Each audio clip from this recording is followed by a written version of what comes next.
देखिए, हमारे साथ है एम्स संघर्ष समिति के लोग जिन्होंने अभी अभी एक प्रेस वार्ता बुलाई है। आखिर एक बार फिर किस मुद्दे को लेकर के प्रेस वार्ता बुलाई है, सीधा इन्हीं से बातचीत करेंगे, क्योंकि एम्स निर्माण को लेकर के लगातार यहां आंदोलन होते रहे हैं और एम्स की घोषणा के बाद लंबा समय हो गया, 2019 का चुनाव भी चला गया, लेकिन अभी तक एम्स बनता हुआ नजर नहीं आ रहा है। हर बार इसमें कोई ना कोई रोड़ा अटकता ही जा रहा है। सीधा एक बार इन्हीं से जानते हैं कि आखिर क्या वजह है, क्यों प्रेस वार्ता बुलाई। जना, पहले तो आपका शुभ नाम, पूरा परिचय एक बार आपका जानना चाहिए। मैं कर्नल राजेंद्र यादव, सदस्य एम्स संघर्ष समिति। कर्नल साहब, क्यों आज प्रेस वार्ता बुलाई है? आज क्या वजह हो गई? एम्स का काम चल रहा था, कहा जा रहा था कि एम्स का निर्माण होगा, फिर क्या दिक्कत अब आई है? कहीं आप फिर कहा जा रहा था, वही मैं बोलूं, कहा जाता तक भी कहा ही जा रहा है। जमीन पे कुछ भी बात उतरती नजर नहीं आ रही। सब कुछ हुआ है जैसे पूरा विस्तार से बताया जा चुका है। मुख्यमंत्री ने घोषणा की, उसके बाद 3 साल बाद उन्होंने कहा कि ये तो जो है अति उत्साह में मैंने जो है बयान दे दिया था, कह दिया था, घोषणा कर दी थी। उसके बाद हम लोग संघर्ष के लिए बैठे। मणिठी गाँव में 127 दिन तक लंबा संघर्ष चला। क्षेत्र की पूरी जनता ने एकजुट होकर पहली बार, हरियाणा बनने के बाद पहली बार एक ऐसा संघर्ष चला जिसमें पूरी क्षेत्र की जनता एकजुट थी, गुड़गांव से लेकर महेंद्रगढ़ तक। उसका नतीजा ये हुआ कि जो है प्रधानमंत्री जी को 2000 चुनाव से पहले, 19 से पहले, कुरुक्षेत्र की पावन भूमि से मणिठी में एम्स की घोषणा करनी पड़ी और उन्होंने हमारे संघर्ष को प्रणाम किया। वहाँ से ये क्षेत्र की बहुत बड़ी उपलब्धि। फटाफट जो भी एकदम से सर्वे भी हो गया, बजट पे लॉट हो गया, डायरेक्टिव अपॉइंट हो गए और ऐसा लग रहा था कि अभी जल्दी शिलान्यास होके हमारा निर्माण शुरू हो जाएगा। परंतु दुर्भाग्य से उसी बीच में उस अरावली की जमीन के ऊपर, उस मणिठी की जमीन के ऊपर अरावली के नाम पे एक रुकावट लग गई। हम मायूस होना लाजमी था। उसके बाद हमारे नेताओं ने हमारी मदद करने के बजाय कोई तो कोई वहाँ का मसाणी का नाम ले जाए, मसाणी बना दो, ये जानते हुए कि मसाणी नदी का पार्ट है, वहाँ पे इतना बड़ा निर्माण कभी हो ही नहीं सकता। उनकी क्या मनसा रही होगी हमें नहीं मालूम।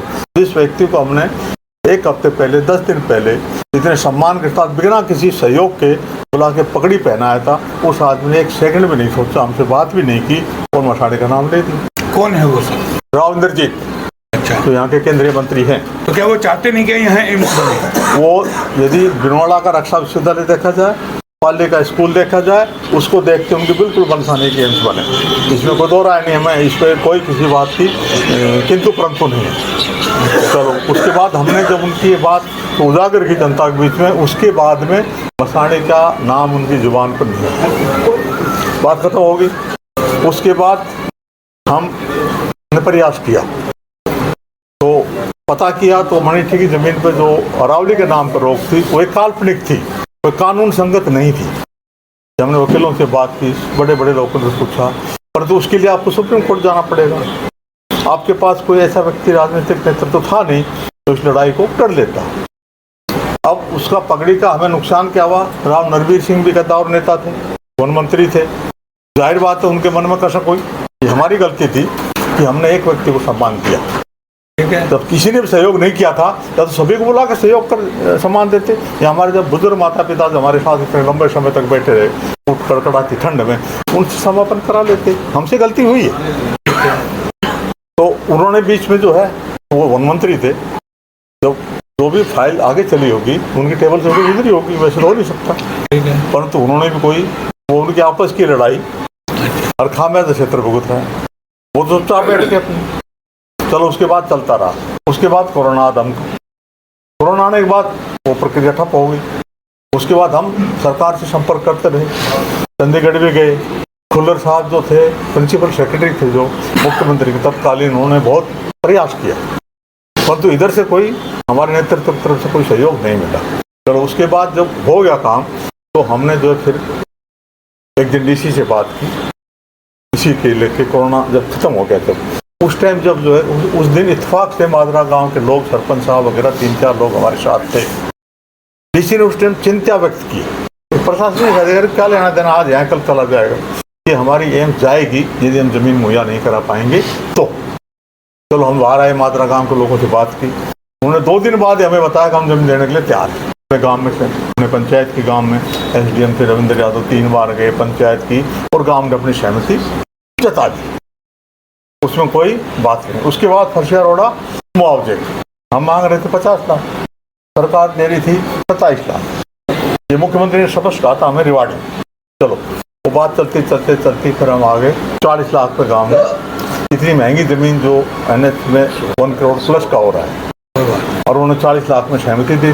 अब वो सहमति देने के बाद सबकी सहमति हो गई, ये पोर्टल पर चढ़ गई, और उसके बाद बार बार कभी कहते हैं आपका नक्शा टेढ़ा है। चलिए, ये तो आपने पुराना विस्तार इन्होंने बता दिया कि आखिर एम्स की कैसे घोषणा हुई और क्या प्रक्रिया से होकर के गुजरी है। लेकिन सवाल ये उठता है कि आज जो प्रेस वार्ता बुलाई है वो किस मुद्दे को लेकर के बुलाई है, एक बार इसको भी जान लेते हैं। आज इसलिए बुलाई हमने कि साहब जो प्रक्रिया ढीली चल रही है, सरकार में हमारे में सह और मात का खेल चल रहा है। आज हमने हमारी ये कॉन्फ्रेंस निर्धारित थी, आज अखबार में बयान आ गया सरकार का, अभी जल्दी ये रहा वो रहा, कल फिर होगी, फिर बयान आएगा। तो ये सह और मात का खेल पिछले 8 महीने से चल रहा है, सहमति देने के बावजूद। तो उस प्रक्रिया को तेजी लाई जाए, इसे फालतू की जो अड़चने लगाई जा रही हैं, इसके अंदर जो है रुकावट है, इनको एक तरफ कोई रुकावट है ही नहीं। चलिए, और भी लोग हैं उनसे भी जान लेते हैं। जनाब, ये बताइए पूरा माजरा क्या है, जो प्रेस वार्ता बुलाई है ये क्यों एक बुलानी पड़ी, क्या? ये एम्स संघर्ष समिति और ये तमाम इलाके का प्रतिनिधित्व करती है, गैर राजनीतिक मंच है। सरकार की नीयत में कुछ खोट सामने आया, 3 बिंदु अभी रिसेंटली सामने आए, जिसको लेकर के हर एक आदमी विचलित हो गया, जिसने एम्स संघर्ष के लिए, एम्स निर्माण के लिए अपना योगदान दिया था। सरकार ने फर्स्ट ये कहा कि जो नक्शा है ये सूटेबल नहीं है, ये नक्शा तिरछा है, इसमें कहीं बीच में पैचिंग है, ये बात नहीं बन पाएगी। उससे लोग चिंतित हुए। फिर सरकार ने कहा कुछ दिन के बाद कि 200 एकड़ के अलावा 50 एकड़ ज़मीन और चाहिए। 2 सवाल सामने आए। तीसरा सवाल आया लेटर ऑफ इंटेंट, जो आज के दिन चल रहा है, सुर्खियों में है। लोग भी पूछ रहे हैं लेटर ऑफ इंटेंट क्या होता है। एम्स में लेटर ऑफ इंटेंट कोई उपाधि आ गई, कोई पद आएगा, क्या हो गया? ये 3 सवाल सामने आए। हमने इसके ऊपर गंभीरता से अध्ययन किया। एम्स संघर्ष समिति बैठी और पाया कि ये खामखाए में मामले को अटकाने, लंबा करने की सरकार की एक चाल है। कि हमने विरोध किया, हमने कहा दिल्ली की एम्स भी तिरछी है, तो क्या एम्स नहीं बन सकती? मकान भी तिरछे हो सकते हैं, कोई बड़ी बात नहीं है। सरकार ने उस बात को माना। हमने कहा 150 एकड़ ज़मीन में दूसरे प्रांत में एम्स बना हुआ है, 90 से और 95% काम भी पूरा हो लिया, और आप कहते हो 50 एकड़ ज़मीन और चाहिए। इसके लिए तो मिनिमम 200 एकड़ ज़मीन की रिक्वायरमेंट है, 150 में बन रहे हैं देश के अंदर, तो यहाँ 250 के लिए क्यों आप कह रहे हैं? सरकार ने कदम पीछे उठाए।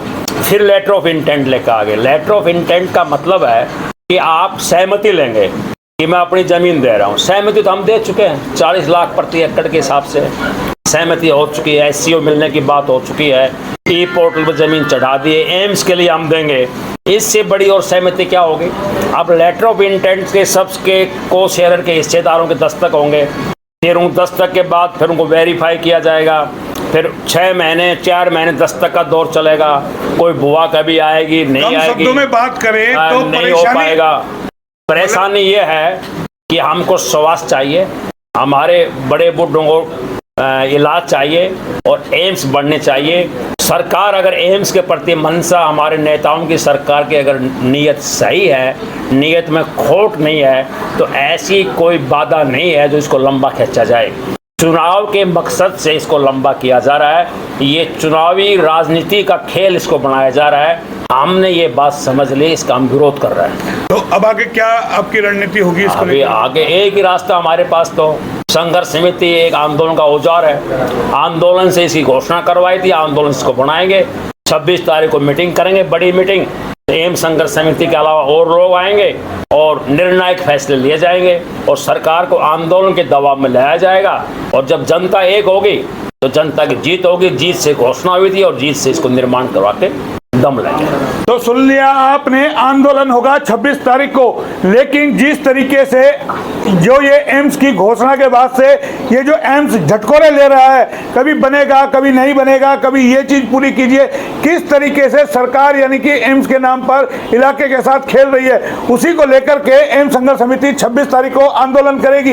एक बार फिर आंदोलन की चिंगारी कहीं ना कहीं जो है भड़केगी और देखना है कि किस तरीके से क्या रणनीति बनाई जाएगी, वो भी हम आपको दिखाएंगे। फिलहाल इतना ही। कैमरा पर्सन पंकज के साथ मोहन लाल, न्यूज़ रेवाड़ी।